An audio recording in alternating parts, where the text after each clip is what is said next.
एरंडोल के पूर्व उप नगर अध्यक्ष दशरथ महाजन पर हुआ हमला दुर्घटना नहीं बल्कि हत्या का एक पूर्वनियोजित प्रयास था।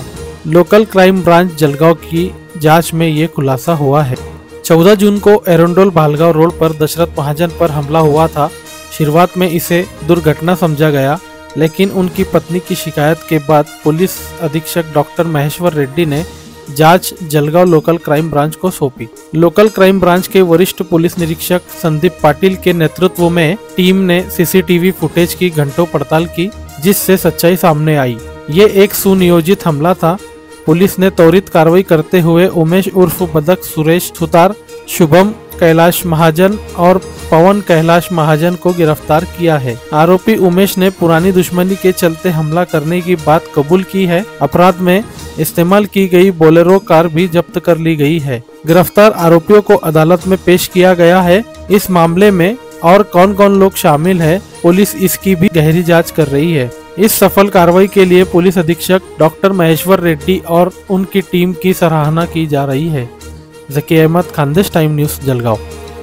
एरंडोल पोलीस स्टेशन हद्दीमध्ये 12 तारीख अंदाजे 1 वाजता एक एरंडोल नगराचं माजी नगराध्यक्ष दशरथ महाजन यांचा अपघात झाला होता। हे अपघात झालेल्या ठिकाणी आहे एरंडोलवरून धरणगावला जाणाऱ्या भालेगाव फाटावरून बोरगाव या दोन्ही गावाचा मधात अपघात झाला होता।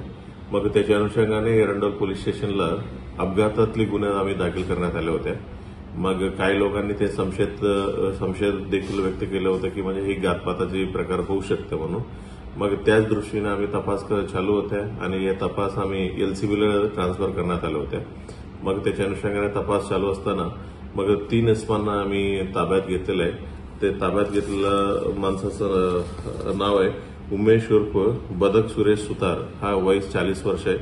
त्यांना ताब्यात घेतला आणि त्याच्यासोबत 2 लोक होते, त्यांनाही ताब्यात घेतला। यांनी कबुली दिलेली आहे की ह्यांचा आणि दशरथ महाजनचा एक 12 वर्षापूर्वी भांडण झालं होतं। ही भांडणामध्ये दशरथ महाजननी हा बदकला मारहाण केलं होतं आणि तेव्हापासून त्यांच्या मनातला राग होता आणि योग्य टाइमसाठी तो वाट पाहत होता।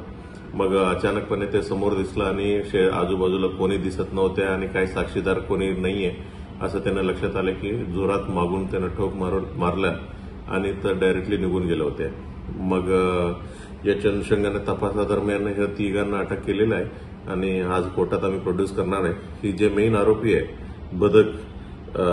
बदक सुतार ह्याच्या विरुद्धातला 2 मर्डरचे गुन्हे जुने आहेत आणि एक अटेम्प्ट टू मर्डर आहे, एक रेपचा गुन्हा आहे आणि एक मारामारीचा गुन्हा आहे। या आरोपींचा शोध म्हणजे जुने आम्ही सीसीटीव्ही बघत असताना ह्याचं एक गाडी दिसलेलं आहे, महिंद्रा बोलेरो गाडी दिसलं आणि हे कोणाचं मालकीचं आणि कोण वापरतंय याच्या विषयावर आम्ही माहिती घेतल्यावर हा जे मेन मालक आहे ह्याचा गुन्हेगारी इतिहास आम्हाला माहिती समजलेला आहे।